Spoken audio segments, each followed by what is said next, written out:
प्रणाम सभी को। और भक्ति मार्ग पर चल रहे जितने भी साधक हैं उन सबको भी प्रणाम। भक्ति मार्ग के विषय में जब बातें होती हैं तो ऐसा लगता है कि सभी को बड़ा स्लो है, स्पीड काफी स्लो रहता है।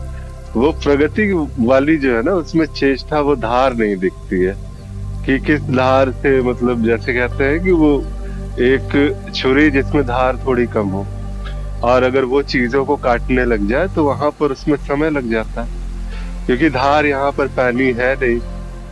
लेकिन इसकी एक खासियत और भी होती है कि जितनी धार कम हो अगर, तो आपके स्वयं के भी हाथ कटने की संभावना उतनी ही कम हो जाती है। जब चीजों को काटने में वो समय लगा रहा है, तो आपकी जो है उंगलियों को भी तो काटने में उसे समय लगेगा आपके। ऐसा तो है नहीं कि बस तुरंत ही उसने स्पर्श किया और आपकी उंगलियों से खून निकलने लग गया।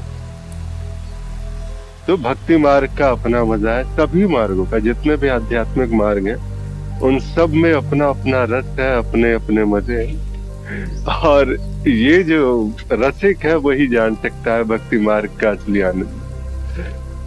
भक्ति मार्ग कोई सामान्य सा मार्ग नहीं, इतना सरल भी नहीं जितने सरलता से सारे के सारे विद्वान जन जो जिस प्रकार से इसकी व्याख्याएं करते हैं, और जिस प्रकार से भक्ति मार्ग को प्रदर्शित किया जाता है कि भाई इससे ज्यादा सरल तो कुछ हो ही नहीं सकता। आपने जिसे कहा ना कि शुरुआत तो होती, और सबकी शुरुआत भक्ति से ही है। कोई ऐसा जो है, कोई भी ऐसा तंत्र मार्गी नहीं, कोई भी ऐसा योग मार्गी नहीं, कोई भी ऐसा ज्ञान मार्गी नहीं जिसने कभी ना कभी भक्ति को स्पर्श ना किया हो।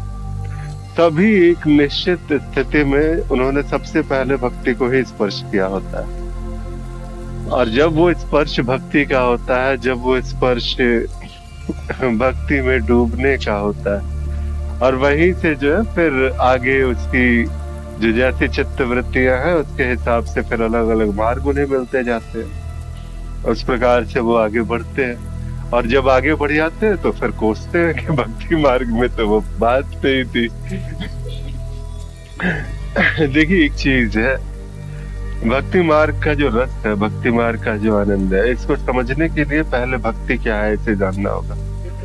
भक्ति ये चीज नहीं है कि आप मन में कुछ और चल रहा है और दो चार अगरबत्तियों जो है आपकी शरीर की जो क्रियाकलाप है, वो जो एक्टिविटीज है, वो भक्ति नहीं है कि उस क्रियाकलाप के माध्यम से जो है आप बिल्कुल वहां पर जो है शुरुआत कर रहे हैं। लेकिन बिल्कुल ये अगर आरंभ की स्थिति देखी जाए, जो सबसे पहली बात देखी जाए, तो वो भी यही है।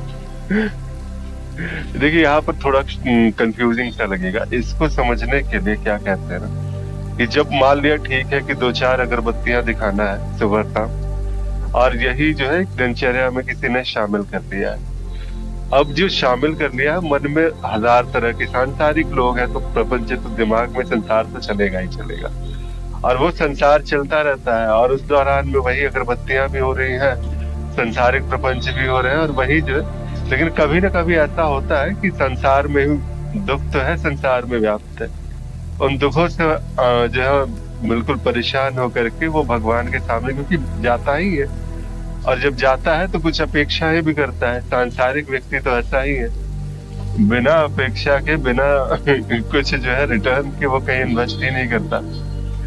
तो ये इन्वेस्टमेंट भी जो है उसका, उस भक्ति मार्गी का, ये भी एक प्रकार से जो है वो रिटर्न खोजता है। तो वो जा करके मांगता है कि देखिए मेरे संसार में ये दुख है, वो दुख है।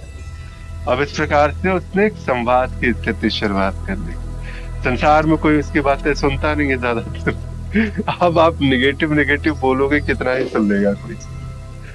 तो यहाँ से वो जो है वो रिश्ता एक बनना प्रारंभ होता है। तो कोई भी छोटी मोटी चेष्टाएं भी भक्ति मार्ग में जो है वो वहीं से वो पकड़ने की सामर्थ्य रखता है। बिल्कुल धरातल से अगर कोई उठा सकता है, धरातल से कोई पकड़ सकता है, तो भक्ति ही है जो एक जीव को जो है शिव की ओर धकेलने में सबसे प्रथम योगदान रहता है। और उस भक्ति नहीं तो कहीं ना कहीं उस कहते हैं ना कि मरुस्थल की जमीन को तैयार करना, ताकि उसमें एक बीज डाला जा सके, उसमें एक पौधा का जो है वो पनप सके वहां पर। शुरुआत में तो बंजर जमीन थी, मरुस्थल था वहां पे, लेकिन तुम्हारी इन चेष्टाओं की वजह से वो मरुस्थल, वो बंजर जमीन आज इस लायक हुई कि उसमें कोई बीजारोपण किया जा सकता है। और जब वो बीजारोपण हुआ, जब वो स्थिति बनी वहां पर, फिर धीरे धीरे फिर आगे जा करके वो वृक्ष बनता है। तो वृक्ष की अब शाखाएं किस ओर झुक रही है, ये तो वहां पर जो है उसके आसपास के माहौल पर निर्भर करता है। कभी वो तंत्र मार्ग की ओर झुक जाती है, कभी वो योग मार्ग की ओर झुक जाती है। लेकिन वो जो धरातल तैयार करना था ना, भक्ति ने वो धरातल बड़े खूबसूरती से तैयार किया। अब यहाँ पर ये प्रश्न आता है, तो क्या वो जो अंतिम बात है, वो जो जीव का शव हो जाना, क्या ये भक्ति से संभव नहीं है? ये बिल्कुल संभव है, और उतना ही संभव है जितना अन्य मार्गों से संभव है। लेकिन यहाँ तक मैं कहूंगा कि अन्य मार्गों में जो स्थिरता है वो नहीं मिल सकती है, लेकिन यहाँ भक्ति में स्थिरता होगी। वो स्थिति जो है, एक बार अगर वो स्थिति को स्पर्श कर लिया गया तो इतना भरोसे से जानिए कि वो एक बार वो स्थिति आ गई तो इसके बाद फिर वापस मुड़ के देखना नहीं पड़ेगा। वही हो गया, वही अंतिम बात है, वही मूल बात है।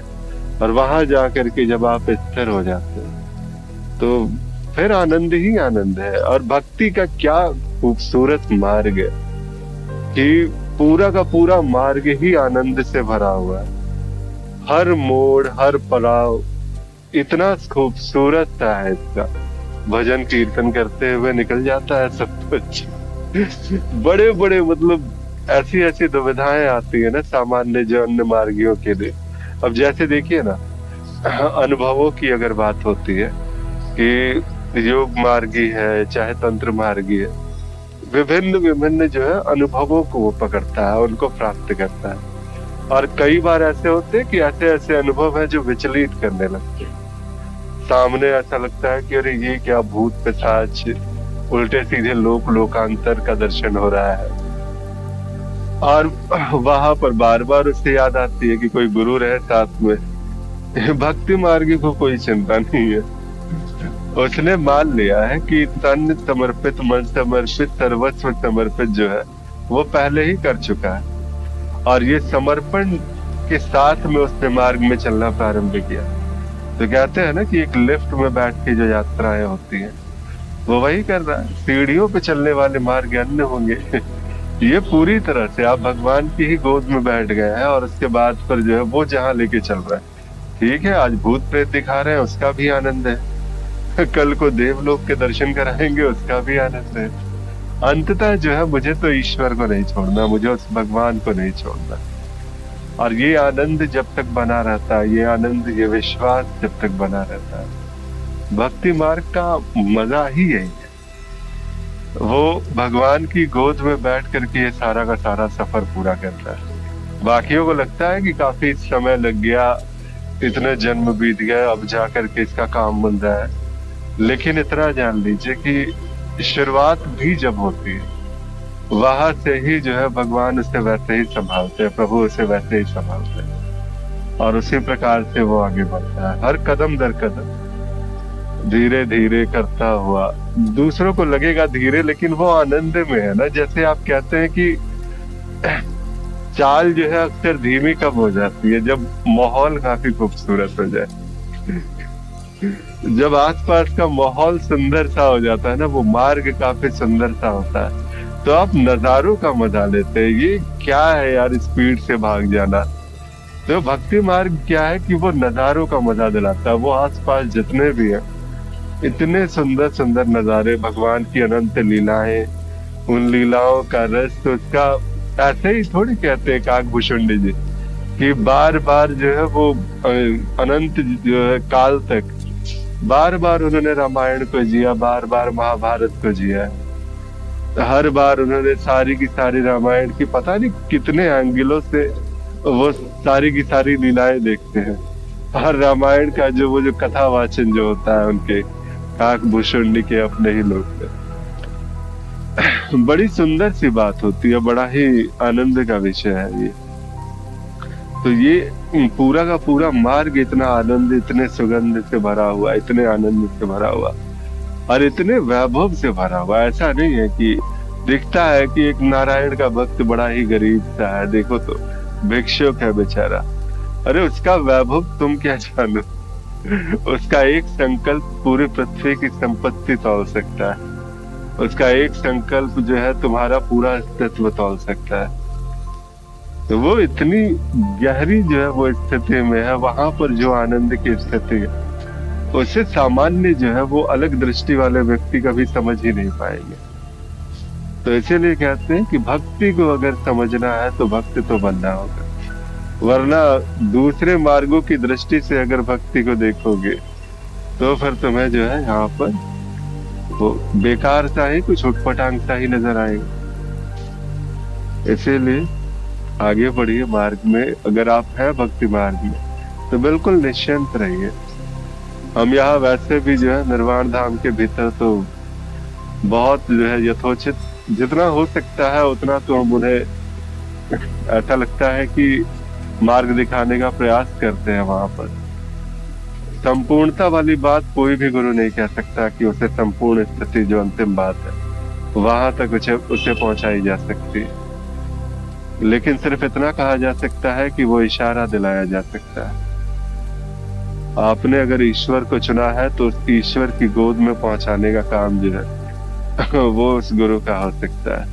लेकिन अगर तुम्हें उतर करके भागना शुरू कर दोगे, बार बार उतर करके अलग मार्ग, थोड़ा ये मार्ग वो मार्ग, तो इसीलिए माता पिता के साथ अगर कर दिया गया एक यात्रा में कि चलो इस माता पिता की, अपने माता पिता की उंगली पकड़ करके अब तुम्हें चलना है आगे, अब उंगली छुड़ा करके आगे तेज भागने का प्रयास करोगे तो आखिर कितनी देर तक माता पिता संभालेंगे। देखें कि बच्चा बड़ा हो गया है, समझदार हो गया है, खुद चलना चाहता है तो वो भी छोड़ देते हैं, जाओ फिर अन्य मार्गों में, वहां का भी सुख होगा, उस मार्ग में भी आगे चलो। सिर्फ इतना ही है, गुरु बस इतना ही कर सकता है कि उस माता पिता की जो उंगली है वो तुम्हें पकड़ा दे कि देख लो अब जो है तुम्हारे यही है आराध्य, तुम्हारे सर्वस्व यही है, जन्म जन्मांतर के लिए अब तुम्हारी जो यात्रा थी वो अब इनके साथ में वो सेट हो चुकी है। तो जब ऐसा होता है तो फिर इसके बाद जब तक साधक जो है कुछ विचित्र सा कार्य ना करे तब तक गुरु उसे नहीं छोड़ता और ना ही उसके ईश्वर उसे छोड़ते हैं। तो अगर मार्ग पर हो तो बड़ी निष्ठा से आगे बढ़ो और बिल्कुल चिंता मत करो कि क्या होगा नहीं होगा। धीमा मार्ग है या तेज मार्ग है, आनंद का मार्ग है, सारे मार्ग आनंद के हैं और ये तो परमानंद का मार्ग है जहाँ पहले कदम से वो परमानंद है। आखिरी कदम तो छोड़ दो, वरना पहले कदम से ही वो परमानंद आ जाता है। वो रस जो है वो पहले कदम से व्याप्त होना शुरू होता है। तो बिल्कुल इस मार्ग पर चलिए और निष्ठा से चलिए, जहां तक होगा निर्वाण धाम की तरफ से वो पूर्ण सहयोग आपको प्रदान किया जाएगा। प्रणाम सभी को, नमस्कार सभी को, बहुत